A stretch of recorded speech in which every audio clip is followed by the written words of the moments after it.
Sejam muito bem-vindos ao nosso culto. Amém. Você que está em sua casa, sejam abençoados, edificados, em nome de Jesus. Aleluia. Oh, aleluia. Oh, Senhor, nós te adoramos, te exaltamos, te bendizemos, engrandecemos o teu nome. Todo ser que vive e respira, louve o nome do Senhor. Aleluia. Por toda a minha vida,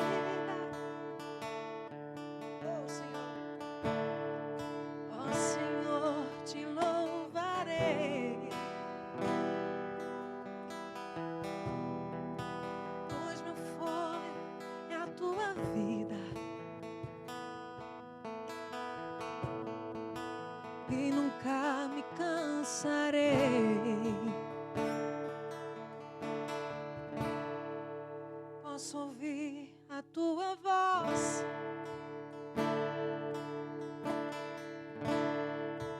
É mais doce do que o mel, que me tira desta cova.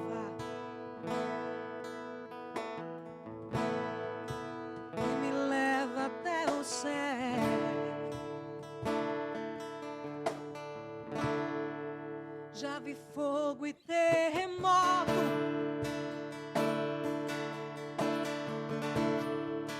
vento forte que passou.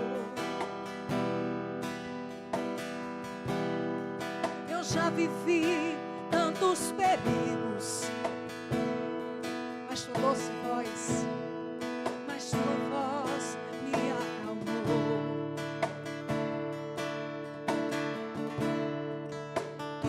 Ordens às estrelas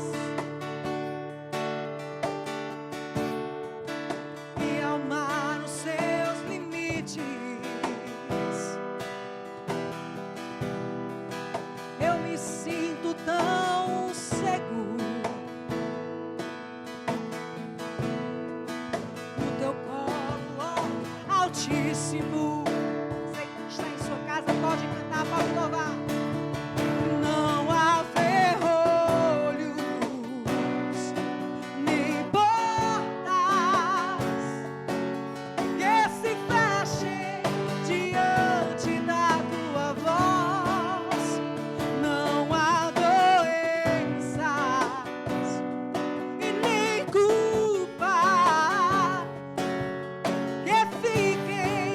De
Nossos céus relâmpagos, posso ouvir as vozes que vêm do teu altar. Posso ver as luzes, nossos teus relâmpagos. Posso ouvir as vozes que vêm do teu altar. Eu não conheço outra canção que te descreva com perfeição. Não conheço, eu não conheço outra canção que te descreva com perfeição. Santo, Santo, Santo, Deus poderoso.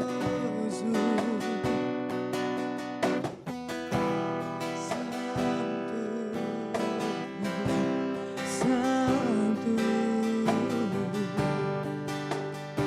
Deus poderoso, nos assim nos adorar. Joga suas coroas no altar,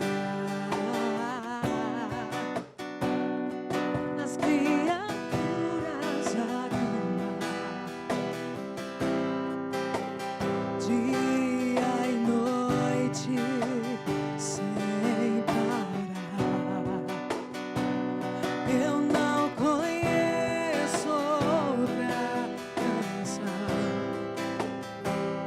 que te descreva com perfeição. Eu não conheço outra canção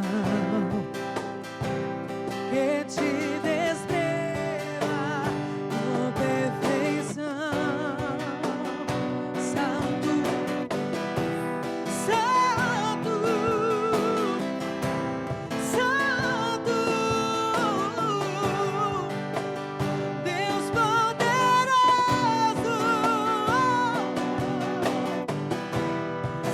Santo,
Santo,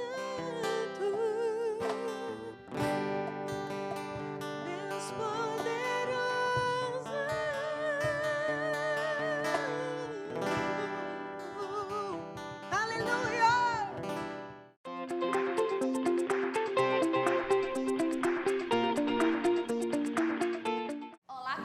graça e a paz. Nesse momento eu vou te deixar informado do que está acontecendo na nossa igreja. Olha só, o formato dos nossos cultos vão continuar assim, online. Então, toda terça, quinta, domingo à noite e domingo de manhã, temos culto aqui no nosso canal. À noite, o culto acontece às 20 horas e no domingo de manhã, às 10 horas. Então, corre, se inscreva aqui no nosso canal, ativa o sininho e não perde nenhum culto. Ah, irmãos, é importante que você esteja assistindo o culto no horário que ele é lançado, amém? Para que, mesmo distante, estejamos unidos. O Rema continua com as suas matrículas abertas. Aqui na descrição vai estar as nossas redes sociais e você pode ir lá e se informar dessa escola que tem transformado vidas. Amém? Agora chegou o melhor momento. Vamos honrar o Senhor com os nossos dízimos e as nossas ofertas, certo? Lá em Malaquias 3:10, o Senhor nos diz para trazermos os dízimos ao depósito do templo. Nesse momento, não podemos deixar de honrar o Senhor. Nós devemos fazer isso em tempo e em fora de tempo. Por isso, aqui vai aparecer a nossa conta bancária para que você possa fazer transferências ou depósito. E as nossas gestoras financeiras também estão à sua disposição para ir até a sua casa e receber seu dízimo ou a sua oferta. Amém? Irmãos, lembrando, se você tem alguma necessidade, seja ela física, emocional ou espiritual, os nossos pastores, a liderança da igreja está disponível para você. Então, entre em contato com a gente. Como eu disse, aqui embaixo vai estar aparecendo as nossas redes sociais e você pode estar, nesse momento, buscando essa ajuda. Eu vou ficando por aqui. Tchau, tchau! Amados irmãos, eu quero saudar a todos com a graça e a paz do nosso Senhor Jesus Cristo, que reina no coração de cada um. Amados irmãos, eu quero hoje falar com vocês a respeito de um texto bastante conhecido e que alguns pregadores normalmente ministram, falando sobre a persistência desse homem. Que o texto, nós vamos encontrar lá em João 5, que diz o seguinte: passadas essas coisas, havia uma festa dos judeus e Jesus subiu para Jerusalém. Ora, existia ali, junto à porta das ovelhas, um tanque chamado de Betesda, o qual tem 5 pavilhões, ou 5 alpendres. Neste lugar ficava ali uma multidão de enfermos, de coxos, de paralíticos, de cegos, de aleijados, todos esperando o movimento das águas para que obtesse um milagre. E que o anjo vinha, agitava as águas e quem conseguisse entrar ali receberia um milagre. Naquele lugar existia um homem paralítico já há 38 anos.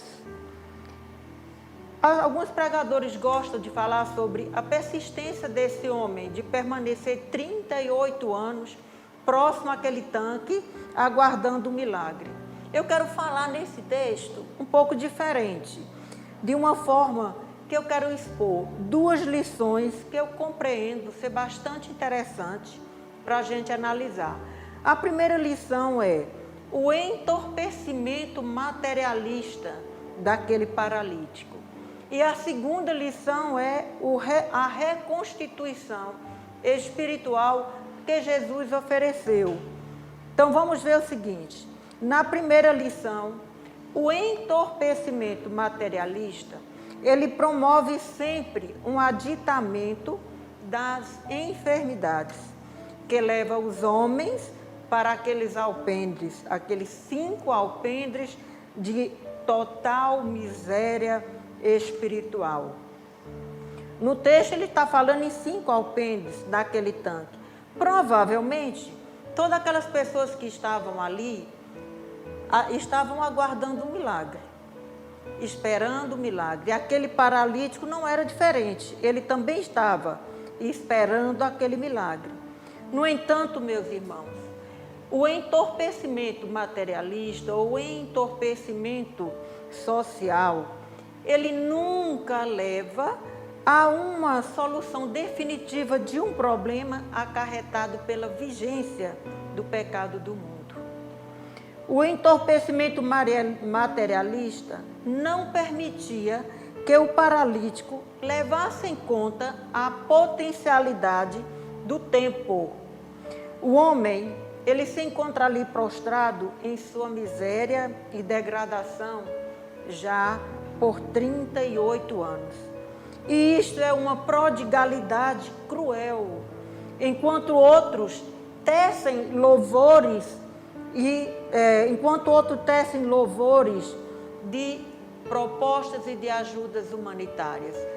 Certamente que num local onde existia 5 alpendres, cheios de pessoas doentes, aguardando milagre, ali, com certeza, iria muita gente levando ajuda humanitária para aquele povo. Mas esse entorpecimento levava aquelas pessoas que estarem ali, receber essas ajudas humanitárias e até gostar daquela própria situação. No entanto, meus irmãos, o que acontece é que a prodigalidade daqueles homens, daquelas pessoas naquele lugar, era realmente muito cruel. Aí aparece Jesus, que tinha ido a uma festa em Jerusalém, e resolve chegar ali naquele tanque, à margem daquele tanque. Vê aquele homem e pergunta: queres ser curado? Irmãos, todos aqueles ali estavam querendo cura. E Jesus chega e pergunta: querem ser curados? E nós podemos perceber que a resposta daquele homem não foi a resposta que Jesus queria ouvir. A resposta daquele homem foi totalmente diferente. Sabe por quê, irmãos? Porque depois de 38 anos naquele lugar, ele simplesmente não tinha mais para onde retornar. Ele não tinha mais família, ele não tinha mais casa, ele não tinha mais condições de trabalho. Ele já tinha legitimado aquele alpendre como seu lugar, como um porto seguro daquela vida. Daí ele não dá a resposta que Jesus queria ouvir. Ele chega e diz o seguinte: aqui é meu porto seguro. Ser curado requer perdoar. Ser curado requer recomeçar. Ser curado requer mexer no passado, esquecer as mágoas, deixar aquele abrigo seguro, perder a ajuda humanitária que certamente ele recebia dos outros que iam lá prestar louvores, enfrentar o medo, buscar trabalho, se livrar do conforto daquela cama, naquele lugar. Ele não tinha mais para onde voltar. E Jesus vem com aquela pergunta: queres ser curado? Mas que pergunta mais estranha é essa? Na verdade, Jesus quis dizer o seguinte: você já se acostumou com seu estado de miséria ou você quer hoje ser transformado? A pergunta de Jesus não era que ele queria ser curado da sua paralisia. Jesus queria saber se ele já tinha se acostumado com aquele estado e se ele estava preparado para ser verdadeiramente transformado. E daí, meus irmãos, a resposta daquele paralítico surpreendeu todo mundo. Ele faz uma narrativa dos fatos que aconteciam ali durante os 38 anos e joga a responsabilidade para outra pessoa. Quando ele chegou e disse assim: olha, não tem ninguém que me leve até o tanque. Quando eu vou chegando, o outro pula no tanque na minha frente. Olha que ele não assumiu a responsabilidade. Ele jogou toda a dificuldade, toda a responsabilidade de permanecer naquele lugar para outras pessoas. Daí a resposta dele mostra que ele procurava uma escapatória para evitar aderir a uma decisão definitiva. Aí insiste o homem em culpar outras pessoas pela condição da sua miserabilidade naquele lugar. E como eu já disse, irmãos, ser curado significava remexer no passado, significava perdoar, significava se transformar. E ele não estava preparado para isso. É tanto que Jesus pergunta e ele dá uma resposta totalmente diferente da que Jesus esperava. Ele procura uma escapatória para sair daquela situação vexatória que Jesus o colocou quando perguntou: quer seres curado? A situação era vexatória, porque ele não esperava aquilo. E é lógico, irmão, qualquer pessoa, diz o ditado popular, que o homem consegue adaptar-se a todas as situações. Ele já estava adaptado àquela situação. Possivelmente, ele já não lembrava mais por que estava ali. Ou não era mais condição sine qua non a cura naquele lugar. Mas sim a condição de vida, a condição de sobrevivência. Ele poderia ter dito simplesmente sim ou não. A resposta adequada seria uma dessas duas, sim e não, ou não. Se a cura faz tanto benefício, por que as pessoas apresentam tantas desculpas para serem curadas? Existem, meus irmãos, muitas razões para isso. E a primeira delas é, como ele respondeu, não tem ninguém. Sou vítima do esquecimento, do abandono, da ingratidão familiar, dos amigos. Aquele homem de Betesda despeja a sua mágoa diante de Jesus. Além de doente do físico, ele também tinha uma enfermidade na alma.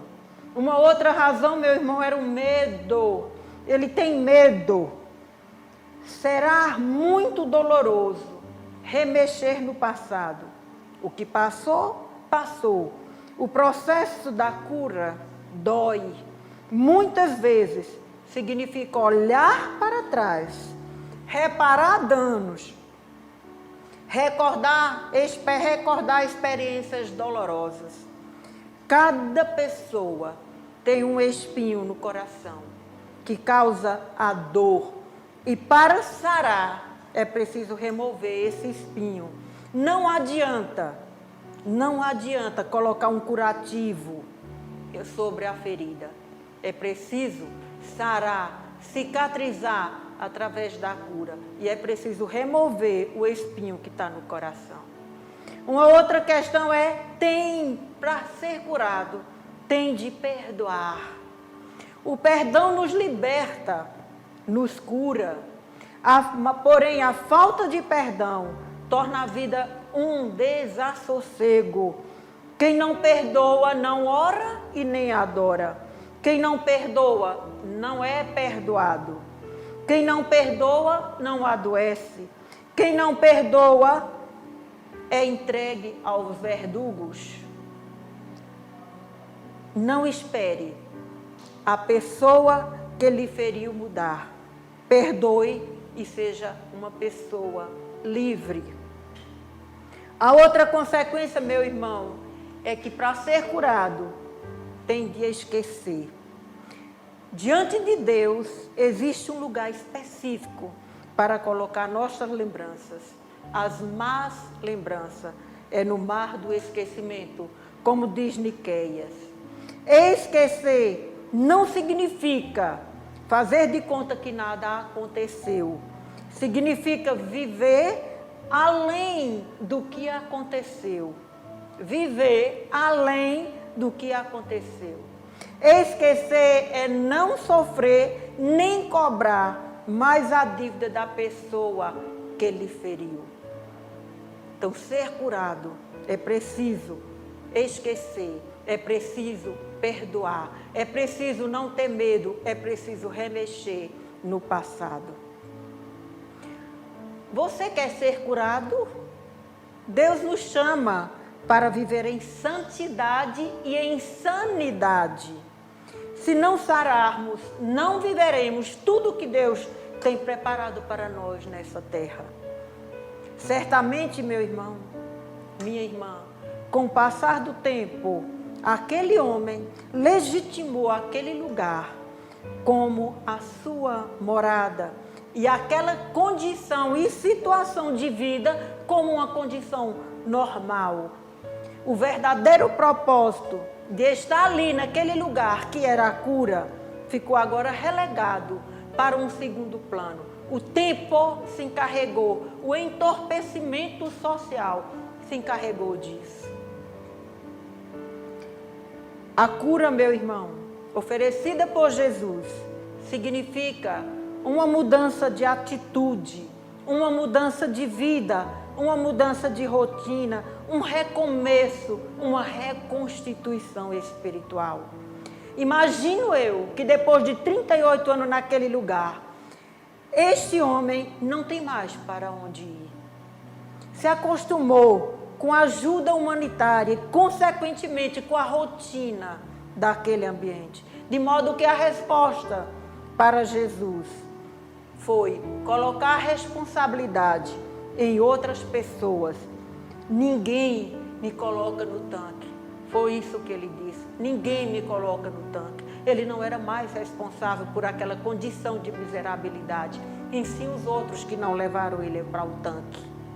É muito fácil, meu irmão, muito fácil mesmo, encontrar pessoas que vivem nesta situação, cuja enfermidade impregnou tanto o espírito que se torna um amuleto indispensável para a sobrevivência. A segunda lição, irmão, que é a reconstituição espiritual que Jesus proporciona aos beneficiários da sua misericórdia, implica uma experiência de salvação, de forma que não pode comportar dúvida. É o resultado da expressão, já estás curado. Jesus não curou aquele paralítico de Betesda porque ouviu dele uma expressão de desejo de ser curado. Ele simplesmente estava destituído de sua vontade de ficar curado. Jesus sabia que as pessoas que acabavam se acostumando com uma vida de desgraça e de infelicidade, perdendo a vontade de responder a uma adequada fonte e sincera de ajuda. Jesus efetuou aquela cura prodigiosamente, instantaneamente, radicalmente e reconstituidora. Aquela existência em ruínas, tão somente por entender que nela havia a necessidade de exercer o seu infinito e insondável amor no lindíssimo esplendor de sua divindade. Glória a Deus por isso. A salvação que Jesus proporciona, irmão, traz consigo necessário despertamento para que não mais se fique prostrado, nem letárgico no entorpecimento materialista. A salvação que Jesus proporciona aos homens resulta numa integral reintegração da sua personalidade. A salvação que Jesus proporciona ao homem vem associado a um manancial de vida perene, excelente e dinamizada e sublime. Jesus dá uma ordem ali maravilhosa. Jesus diz: levanta-te, toma teu leito e anda. Irmãos, levanta, toma teu leito e anda. Sai, não deixe que o entorpecimento social destrua a sua vida ou tire a sua comunhão com Deus. Permaneça, irmãos, livre de qualquer tipo de entorpecimento, porque a vida salva regozija-se na comunhão com Deus. Amados irmãos, não permita que esse entorpecimento social despersonalize o seu caráter cristão e roube a presença de Deus na sua vida. Mantenha perenemente a comunhão com Deus. Aceite, responda, dê a resposta que Jesus quer ouvir. Quando perguntou: queres ser curado? Diga sim. Quero restabelecer a minha comunhão com Deus.